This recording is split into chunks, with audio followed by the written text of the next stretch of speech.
नमस्कार मित्रांनो, तुला जपणार आहे या आजच्या एपिसोडमध्ये आपण पाहतो की अथर्व मीराला बोलत असतो, मीरा, तू एवढी सुंदर आहेस दिसायला. तुझ्या सहवासात राहणारा कोणताही व्यक्ती तुझ्यामध्ये प्रेमामध्ये पडू शकतो. तुला माहिती आहे का, तुझा स्वभाव किती चांगला आहे, तुझं वागणं किती चांगलं आहे. हे ऐकून माया थक्क झालेली असते. मायाला वाटतं आता हा पण हो म्हणतो का काय तिला. मीराला हे छान वाटत असतं. अथर्व तिच्याबद्दल असं बोलते तर अथर्व बोलतो, हे बघ मीरा, तू इतकी छान मुलगी आहेस. तुझा स्वभाव, तुझं वागणं, ह्या सगळ्या गोष्टी खूप छान आहेत. आणि मी ना तुझ्या ह्या सगळ्या सहवासात, स्वभावात तुझ्या प्रेमात पडलो. पण मी तुझ्या ह्या स्वभावाच्या प्रेमात पडलो असं बोलतो. आणि त्यानंतर तो ना अंबिकाच्या फोटोकडे बघत असतो. आणि अंबिकाच्या फोटोकडे बघत तो बोलतो, पण एक गोष्ट सगळ्यांनी लक्षात ठेवा. मला सांगायचं आहे मीरा, की प्रेम फक्त आणि फक्त मी अंबिकावरतीच केलं आहे असं तो बोलतो. हे बोलल्यानंतर सगळे शॉक होतात. तो बोलत असतो मीराला, मीरा, हे बघ, प्रेम हे एकदाच होतं. आणि माझं पहिलं प्रेम कसं विसरणार ना मी. माझं पहिलं प्रेम अंबिका आहे. होती नाही, आहे, आजही आहे. आणि मी आजही तिच्यावरती प्रेम करतो असं बोलल्यानंतर अंबिकाही शॉकमध्ये येते. असा का बोलतो आहे अथर्व. अथर्वनं असं बोलायला नाही पाहिजे असं तिला वाटत असतं. अथर्व बोलतो, मला असं वाटतच नाही की अंबिका नाही आहे माझ्यासोबत. मला असं वाटतं, अरे कालपर्यंत आम्ही एकत्र होतो, आम्ही एकत्र राहिलो होतो. मी असा विचारही करू शकत नाही की माझ्याबरोबर अंबिका नाही आहे. आणि पहिलं प्रेम कोणीच विसरू शकत नाही, निदान मी तर नाही. हे बोलल्यानंतर सगळेजण त्याच्याकडे बघत असतात. मंजिरीही त्याच्याकडे एकटक बघत असते. आणि मीरा शॉकमध्ये होते. तिला असं वाटते, कसं काय अथर्व असे कसे बोलू शकतात असं ती विचार करत असते. तर अथर्व बोलतो, हे बघा, मी आणि अंबिकाने एकमेकावरती खूप प्रेम केलं होतं. आणि तिच्या त्या आठवणी आहेत त्या माझ्यासाठी सफिशियंट आहेत असं बोलतो. आणि हा असं बोलल्यानंतर सगळेजण पाठीमागे वळून मीराकडे पाहतात. त्यांना खूप वाईट वाटत असतं. इकडे मामा आणि मामी आणि माया हे हसत असतात, कारण की त्यांना ते बरं झालं असतं ना तो असं बोललं ते. मात्र अनन्याला खूप वाईट वाटतं. दादा असा कसा बोलला बहिणीला, असं बोलायला नाही पाहिजे होतं त्यानं असं तिला वाटत असते. आणि मायाला तर आतून खूप आनंद झालेला असतो. ती खूप शॉकही झालेली असते, पण तिला आनंद तर खूपच झालेला असतो. इकडे अंबिका बोलते, अथर्व हे काय बोलताय तुम्ही, असं कसं बोलू शकतात. अहो, मी तुमचा भूतकाळ आहे आणि मीरा तुमचा वर्तमानकाळ आणि भविष्यकाळ आहे. तिचं तुमच्यावरती खूप प्रेम आहे हो. असं बोलू नका अथर्व, असं करू नका असे बोलत असते. तर इकडे अथर्व अंबिकाच्या फोटोकडे बघत असतो आणि बोलत असतो, हे काय सांगू तुला, मी पत्नीची जागा फक्त आणि फक्त अंबिकालाच दिली आहे आणि तीच माझ्या मनामध्ये राहील. मी हे काढू शकत नाही असं बोलत असतं. हे बोलल्यानंतर अंबिका म्हणत असते, अथर्व हे चुकीचं बोलताय तुम्ही चुकीचं करताय मीराबरोबर. मीरा तुमच्यावरती खूप प्रेम करते आणि मीरा हे सगळं ऐकत असते. मीरा शॉकमध्येच असते, तिला काही सुचत नाही. अथर्व असे कसे बोलू शकतात असे ती विचार करत असते. तिला असं वाटतं, मी चुकी केली का हे सगळं बोलून, हे काय होऊन बसलं असं ती मनात विचार करत असते. इकडे मायाला खूप आनंद झालेला असतो. माया म्हणत असते, मला 100% गॅरंटी होती अथर्व ना या गावछपच्या ना कधी प्रेमात पडू शकणार नाही असं बोलत असते. मंजिरीला हे चांगलं वाटलेलं असतं. जे अथर्वने केलं हे तिला खूप आवडलेलं असतं. इकडे अंबिका ओरडत असते अथर्वला, अथर्व हे तुम्ही कसं करू शकता, हे तुम्ही चुकीचं करताय. मी तुमचा भूतकाळ आहे, मला विसरून जा तुम्ही असे बोलत असते. आणि मीरा फक्त हे सगळं ऐकत असते, ती काहीच बोलत नसते. त्यानंतर काय होतं तर सगळे ना मीराकडे पाहत असतात. मीराची जी अवस्था झाली आहे ते कोणाला बघवत नसते. त्यानंतर अथर्व बोलतात, हे बघा, तुम्हा सगळ्यांना मी शेवटचं सांगतो, मी पहिलं प्रेम कधीच विसरणार नाही आणि ना विसरू शकतो. आणि अंबिका माझ्यासाठी कधीही इथून गेली नाही आणि नाही जाणार आहे असं बोलत असतो. आणि अंबिकाही रडत असते, तिलाही खूप वाईट वाटत असते. अथर्व बोलतो, हे बघा, मी जे लग्न केलं आहे ते फक्त आणि फक्त वेदासाठी केलं आहे, वेदाच्या आईसाठी केलं आहे. त्यामुळे माझं आणि मीराचं प्रेम होणं हे शक्य नाही असं बोलत असतो. हे सगळं मीराला खूप वाईट वाटत असते. अथर्व म्हणतो, मी आणि अंबिकाने एकमेकावरती एवढं प्रेम केलं होतं. आमच्या त्या आठवणी एवढ्या ताज्या आहेत की त्या कधी संपू शकणार नाहीत आणि ह्या आठवणी कोण पुसवू शकणार नाही. आणि आठवणीमध्येच ना मी माझं आयुष्य काढू शकतो. मला ना दुसऱ्या प्रेमाची खरंच गरज नाही आणि ना मी करू शकतो असं तो बोलत असतो. त्यानंतर इकडे मायाला आणि अजितला छान वाटत असतं. त्यांचा चेहरा असं वाटत असतो, अरे वा, काय मस्त झालं ना, कसं झालं ना त्या मीराचं, असं त्यांच्या त्या चेहऱ्यावरती जाणवत असतं. आणि अंबिकाला वाटत असतं, खरंच सॉरी मीरा, सॉरी माझ्यामुळं झालं हे सगळं, मीरा खरंच सॉरी, अशी ती बोलत असते.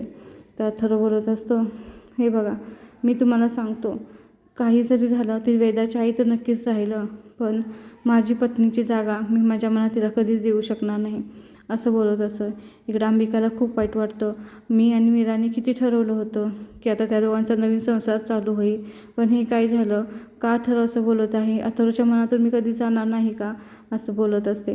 इकडे तो जवळ येतो आणि बोलतो, अथर्व, मीरा हे बघ, तुझ्याबद्दल जे मी मनात आहे ते मी सांगितलं ना, आणि बघ जे तुला माझ्याबद्दल जे वाटतात फिलिंग्स त्याचा मी नक्कीच रिस्पेक्ट करतो मीरा, पण मी खोटंही दाखवू शकत नाही की मी तुझ्यावरती प्रेम करतो. आतून एक आणि बाहेरून एक हे मला जमणार नाही आणि दुसरं प्रेम मला शक्यच नाही असं तो बोलत असतो. त्यानंतर अथर्व सगळ्यांना ओढून सांगतो की मी तुम्हाला सगळ्यांना सांगत आहे, ही गोष्ट कधीही बदलणार नाही. आणि मीरालाही तो सांगतो, मी तुझ्याशी खोटं प्रेम करू शकत नाही, त्यामुळे तू हे डोक्यातून काढून टाक. तुझं प्रेम आहे माझ्यावरती याचा मी नक्कीच रिस्पेक्ट करतो, पण माझं तुझ्यावरती प्रेम असेल याची तू अपेक्षा ठेवू नको असं तिला बोलतो. आणि हे सगळं ऐकून ना वेदालाही खूप वाईट वाटतं. वेदाही खूप रडायला लागते. बाबा असे कसे बोलतात ना आईशी, बाबांनी असं बोलायला नाही पाहिजे होतं असं तिला वाटतं. आणि इकडे मंजिरीला आनंद झालेला असतो आणि ती थोडीशी शॉकही असते. तिला असं वाटलं नव्हतं की अथर्व असं बोलू शकेल म्हणून. त्यानंतर इकडे अथर्व बोलतो, मीरा हे बघ, आपलं ज्या परिस्थितीमध्ये लग्न झालं ना त्या परिस्थितीमध्ये मी कधीही विचार केला नाही की मी दुसऱ्या कोणावरती प्रेम करेन. आणि मी हे लग्न ना फक्त तुला माहिती आहे, कोणी असो, तू असो ना माया असो, मी लग्न करलं ना फक्त आणि फक्त कुठल्या गोष्टीसाठी केलं होतं हे तुम्हाला सगळ्यांना माहीत आहे. त्यामुळे तुम्ही कोणीही माझ्याबद्दल या गोष्टीचा गैरसमज करून घेऊ नका असं तो बोलत असतं. आणि इकडे मंजिरी ना एकटक लावून बघत असते. तिला असं वाटतं, खरं बरं झालं ना अथर्वने हे सगळं एक्सप्लेन केलं म्हणून. आणि इकडे मामा हसत असतात. त्यांना बरंच वाटत असतं ना, कारण त्यांना असं वाटत असतं मीरा आणि अथर्वने एकत्र येऊ नये. मात्र अनन्याला खूप वाईट वाटलं असतं. अनन्या म्हणते, दादा असं कसं बोललास रे तू वहिनीला, असं बोलायला नाही पाहिजे होतंस असं बोलतो. इकडे अथर्व मीराला बोलतो, मीरा हे बघ, तू ना तुझ्या जागी योग्य आहेस, तू खूप सुंदरही आहेस, पण मला नाही होणार आहे असं बोलतो. असं बोलून ना तो त्याने जी डायमंडची रिंग तिच्यासाठी आणली होती तो आहे तशी ना त्या ताटामध्ये ठेवतो. आणि हे बघून मीरा ना थक्क होते. प्रेक्षक, तिला खूप वाईट वाटतं. तिनं अपेक्षाही केली नव्हती की खरंच अथर्व असं बोलू शकतात का, अथर्व मला नाही म्हणतील का, अथर्वच्या मनात असं असेल का, असं तिला कधीही वाटलं नव्हतं ना. तिनं ह्याचा कधी विचार केला होता. हे करून अथर्व ना वरती जिना चढून जातात आणि ते जात असताना सगळे पाठीमागून बघत असतात. तेवढ्यात अनन्या दादा करून हाक मारते. नंतर दादासाहेब बोलतात, अनन्या थांब, तू त्याला जाऊन दे, तू काही आता बोलू नको असे बोलून तिला थांबवतात. त्यानंतर अथर्व जायच्या आधी तिला बोललेलं असतात मीराला, मीरा मला तू माफ कर, तुझं प्रेम खरं आहे हे ठीक आहे, पण मला तू आता माफ कर असे बोललेलं असतात. आणि दादासाहेब बोललेलं असतात, अथर्व हे काय बोलतोयस तू, तुला समजते का, काय बोलतोयस तू असे बोललेलं असतात. मात्र इकडे अंबिकाला वाईट वाटलेलं असतं. अंबिका मीराला सॉरी म्हणत असते. मीरा हे सगळं माझ्यामुळे झाले अशी बोलत असते. मात्र हे जे करत असते ना मीरा बोलत असते, खरंच ताई बोलते ते खरं आहे का, मी चुकली आहे का, मी बोलायला नाही पाहिजे होतं का, मी जी इच्छा व्यक्त केली ती चुकीची केली का, माझं बोलणं चुकीचं होतं का असं तिला वाटत असतं. अजित मात्र तिची खिल्ली उडवल्यासारखा चेहरा करून तिच्याकडे बघत असतो. कारण त्याला ना ते सगळं बरंच वाटलेलं असतं. मामा हे सुद्धा स्माईलच करत असतात. प्रेक्षक त्यांनाही वाटत असतं आता कसं झालं ना हिला, असंच पाहिजे हिला, गावंढळ कुठली, हिला असं वाटलं अथर्व तिच्या प्रेमात पडला आहे असं विचार करत असते. सेम विचार मंजिरी करत असते. मंजिरीला वाटत असतं आता अंबिकाला कळेल, अंबिकाचं जे चाललं आहे ना हे सगळं आता थांबेल. तिला असं वाटतं ना तिची बहीण, तिची मुलगी आता अथर्व त्याच्या प्रेम करेल, पण ते होणं शक्य नाही असं ती विचार करत असते. आणि अंबिका मात्र खूप रडत असते. तिला असं वाटत असतं मीरा एवढी प्रेम करते त्यांच्यावरती, तर का असे करतात अथर्व. मात्र मीरा असा विचार करत असते, हो खरंच हे माझं चुकलं का, मी अशी मागणी मागायला नको पाहिजे होती का पाडव्या दिवशी, असा विचार करते. तिला आठवतं आपण काय बोललो होतं, मला तुमच्या मनामध्ये बायकोचं स्थान हवं आहे असं बोललो होतं आपण, असं तिला ते आठवतं. तेचबरोबर अंबिकाला खूप वाईट वाटतं. अंबिका विचार करत असते मीराला तर किती वाईट वाटलं असेल, मीराला किती दुःख झालं असेल ना, असा अथर्वने बोलायला नाही पाहिजे होतं ना, मीराने किती सॅक्रिफाईस केलं आहे त्याच्यासाठी, मासे कसं करू शकतो तो, आपल्या वेदासाठी तर किती केलं आहे असं तिला वाटत असते. इकडे हे सगळं झाल्यानंतर ना अथर्ववरती ना खुर्चीमध्ये एकटाच बसलेला असतो. तिथे ना अंबिका येते. अंबिका बोलते अथर्व, एवढ्या वर्षामध्ये मला तुमच्यावरती कधीही इतका राग आला नव्हता, तेवढा राग मला आज तुमच्यावरती आला आहे. का असे वागला तुम्ही, का असे बोलला तुम्ही, तुम्हाला माहिती आहे का मीरा किती चांगली मुलगी आहे, तिनं आपल्या वेदासाठी किती काही केलं आहे. आणि हे बघा, हो आपण दोघे एकमेकावरती खूप प्रेम करत होतो, नक्कीच करत होतो, आपण लग्नही केलं, आपण संसारही छान केला, हो पण मी तुमचा भूतकाळ आहे ना, आता मी नाही आहे तुमच्यासोबत, त्यामुळे तुम्ही ना खरंच मीरावरती प्रेम करायला लागा. मीराला का तुम्ही स्थान देऊ शकत नाही पत्नीचं, ती जर वेदाची आई होऊ शकते तर तुम्ही तिला तुमच्या आयुष्यामध्ये पत्नीचं स्थान द्यायलाच हवे आहे ना, हे तुम्ही चुकी करताय अशी ती बोलत असते. अंबिका बोलते अथर्व, हे बघा मीराने जेव्हा लग्न केलं तेव्हा तिने तिची सगळी स्वप्न बाजूला ठेवली ना, तिने फक्त आणि फक्त वेदाचा विचार केला, तुमची काळजी घेतली, तुमच्यावरती प्रेम केलं, यात तिचं काही चुकलं आहे का सांगा. मग एवढं सगळं केल्यानंतर तुम्ही तिला तिचा हक्क दिला पाहिजे ना, तुमच्या आयुष्यामध्ये तिला पत्नीचा दर्जा हा दिलाच पाहिजे तुम्ही अथर्व, हे तुम्ही चुकीचं करताय. आणि हे लक्षात ठेवा आता मी तुमचा भूतकाळ आहे आणि मी तुमच्या आयुष्यामध्ये येऊ शकणार नाही, इथून पुढे तुमच्या सुखादुःखामध्ये फक्त आणि फक्त मीराच असणार आहे, त्यामुळे तुम्ही हा विचार बदला असे ते अथर्वला म्हणत असते. मात्र अथर्व शांत बसलेला असतो. अथर्वला तर नाही ना दिसत अंबिका, तिचं बोलणंही समजत नाही, त्यामुळे तो गप्प बसलेला असतो. त्याच्या डोक्यामध्ये फक्त विचार चाललेला असतं, जी गोष्ट होऊन गेली ती त्याला आठवत असतं. कसं मीरा बोलते आपल्याला की मला तुमच्या मनामध्ये पत्नीचं स्थान हवं आहे, पण मी कसा ना, मी नाही विसरू शकत ना अंबिकाला, अंबिका माझ्यासाठी थोडीशी जग सोडून गेली आहे, ती माझ्यासाठी अजूनही जिवंत आहे आणि काही जरी झालं तर मी ना अंबिकाला विसरू शकत नाही, हे माझं पहिलं प्रेम आहे असा तो विचार करत असतो. तेवढ्यातच दादासाहेब येतात. दादासाहेब आल्यानंतर अंबिका बाजूला जाऊन उभी राहते आणि दादासाहेब बोलतात अथर्व, मला तुझ्याशी बोलायचं आहे. अथर्व, तू जे काही वागतोयस ते तुला समजते का, जे काही तू खाली केलंस, जे काही तू खाली वागलास, हे तुला बरोबर वाटलं का, काय केलंस तू, तुला समजते का, असं विचारत असतात. इकडे अनन्याला हाक मारते मीराला, वहिनी थांब ना गं जरा, 2 मिनटं मला तुझ्याशी बोलायचं आहे, असे ना ती हाक मारत असते. तर इकडे दादासाहेब 2 फोटो घेऊन येतात आणि ते एकामागे एक फोटो ठेवतात आणि बोलतात हे बघ, हा तुझा भूतकाळ आहे, अंबिकाचा फोटो दाखवून बोलतात. आणि इकडे आपण प्रेक्षक बघतो, अनन्या बोलते वहिनी रागवलीस का तू, अगं काय झालं माहिती का, दादाला ना तुला असं हर्ट करायचं नव्हतं, त्याला काय तर वेगळंच बोलायचं होतं आणि तो काय तर वेगळंच बोलून गेला, हे बघ असंच झालं असेल ना, असं ते तिला समजावत असते. पण इकडे मीरा शांत असते आणि मीरा स्माईल करत बोलते अनन्याताई, मी ठीक आहे, तुम्ही माझी काळजी करू नका, मी काहीही टेन्शन घेतलं नाही, मला काही वाईट वाटलेलं नाही, तुम्ही अशी माझी काळजी करू नका, असं तिचं हातात हात घेऊन बोललेली असते. परंतु मीरा रूममध्ये जाते, दरवाजा लावते आणि खूप रडत असते, कारण तिला खूप वाईट वाटलेलं असतं ना, तिने किती अथर्ववरती प्रेम केलेलं असतं आणि तिला अपेक्षित असतं ना अथर्व तिच्या प्रेमाची कबुली देतील, पण तसं झालेलं नसतं. त्यामुळे मीरा गुपचूप रूममध्ये रडत असते. तिनं अनन्याला तर सांगितलं की काही माझी काळजी करू नका म्हणून, पण काय झालेलं असतं तिच्या मनामध्ये तर खूप वाईट गोष्टी घडलेल्या असतात ना, त्यामुळे ती एकटी खाली बसून अशी रडत असते आणि तिला सगळ्या गोष्टी आठवत असतात. कोणत्या कोणत्या गोष्टी आठवत असतात की कसं अथर्वला तिने फोटो पडताना पकडलेले दोघांनी मिळून कशा गोष्टी केल्या होत्या, कसा पाडवा साजरा केला होता, ह्या सगळ्या गोष्टी तिला आठवत असतात. इकडे दादासाहेब म्हणत असतात, अथर्व हे बघ, तुला सांगतो मी, अंबिका हा तुझा भूतकाळ आहे आणि मीरा तुझा भविष्यकाळ आहे, वर्तमान काळ आहे. त्यानंतर आपण प्रेक्षक दिसतो ना, कसं दोघे फोटो पडत असताना एकमेकांनी तो फोटो पकडलेला असतो. त्या दोघांचा फोटो, दोघांच्या हातामध्ये एकमेकांच्या हाताला हात लागलेला असतो. ह्या सगळ्या गोष्टींना मीराला आठवत असतात. आणि दादासाहेब इकडे बोलतात, हे बघ अथर्व, तुला काही जरी झालं ना तर ह्या गोष्टी विसरल्या पाहिजेत. तुझं प्रेम होतं ना अंबिकावरती, खरंच तुझं खरं प्रेम होतं असं ते बोलतात.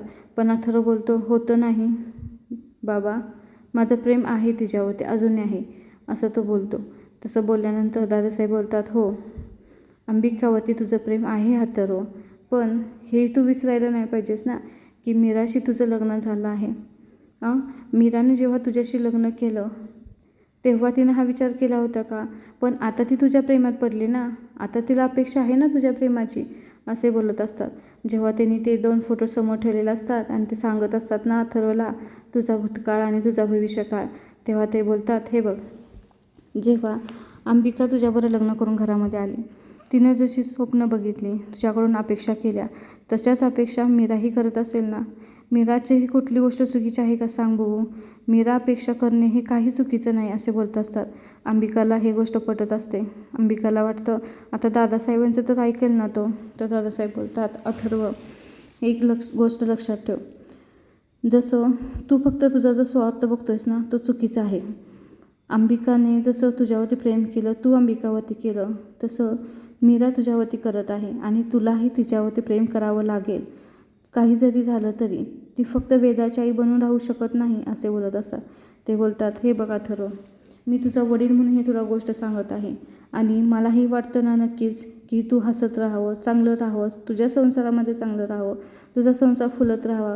हे मी बोलतो हे चुकीचं आहे का? याचा तू विचार केला पाहिजेस असे बोलत असतात.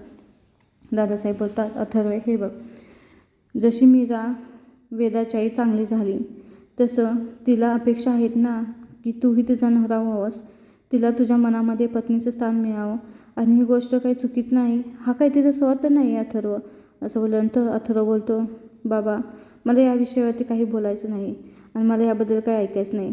तर दादासाहेब उठतात आणि बोलतात, अथर्व तुला ऐकावं लागेल, मी सांगतो ते तुला ऐकावं लागेल आणि माझे संस्कार काय चुकीचे ठरलेत का? मी तुला व्यवस्थित वाढवले नाही का? अथर्व बोलतो, बाबा हे काय बोलताय? मग मी काय बोलू तुला? आत्ता जे करतोयस तो फक्त आणि फक्त तुझा स्वार्थ आहे असं बोलतात. तू तुझा वेदाचा फक्त विचार करतोयस. हे बघ, एक वडील म्हणून मला तुझी काळजी वाटते हे चुकीचं आहे का? आणि तुला सांगतो, जर तू तुझ्या जागी अंबिकाला ठेवून बघ, जर तो अंबिकाला सोडून गेला असतास तर तुला वाटलं नसतं का की अंबिकानेही तुझ्या आयुष्यामध्ये पुढे जावं, सुखाने संसार करावं? तसंच तू विचार कर ना, तुला वाटलं असतं ना नक्कीच. आणि हे बघ, तू जर आता पुढं तुझ्या आयुष्यामध्ये गेलास, मीराला जर पत्नीचं स्थान दिलंस तर अंबिकालाही खरंच छान वाटेल, तिलाही खूप छान वाटेल, हे लक्षात ठेवतो.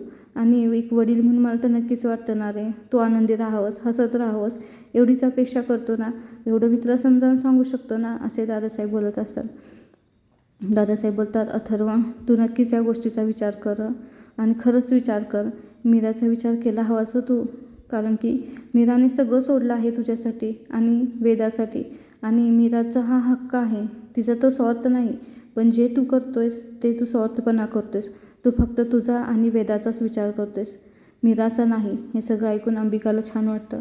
अंबिकाला वाटतं दादासाहेबांनी किती छान समजावलं आहे ना त्याला, माझं तर तो काही ऐकू शकत नाही, पण दादासाहेब जे सांगतात ते त्याला नक्की समजेल ना. आणि दादासाहेब जसे बोलतात ते बरोबर आहे ना, जर मी त्याच्या जागी असते तर त्यालाही असंच वाटलं असतं ना, मीही तोच विचार केला असता का? हे सगळं अथर्व शांतपणे ऐकत असतो आणि दादासाहेबांचं बोलणंही त्याला पटत असतं. त्याच्या मनामध्ये फक्त घालमेल चालली असते की आता मी काय करायला हवं, काय मी दादासाहेबांना उत्तर द्यायला हवं, ह्या गोष्टी मला सगळ्या जमतील का असा तो विचार करत असतो. त्यानंतर दादासाहेब तिथून निघून जातात आणि अथर्व निघून जातो आणि अथर्वच्या समोर अंबिका उभी असते आणि अंबिका फक्त एकटक लावून बघत असते.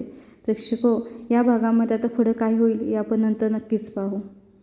हा एपिसोड इथेच संपतो.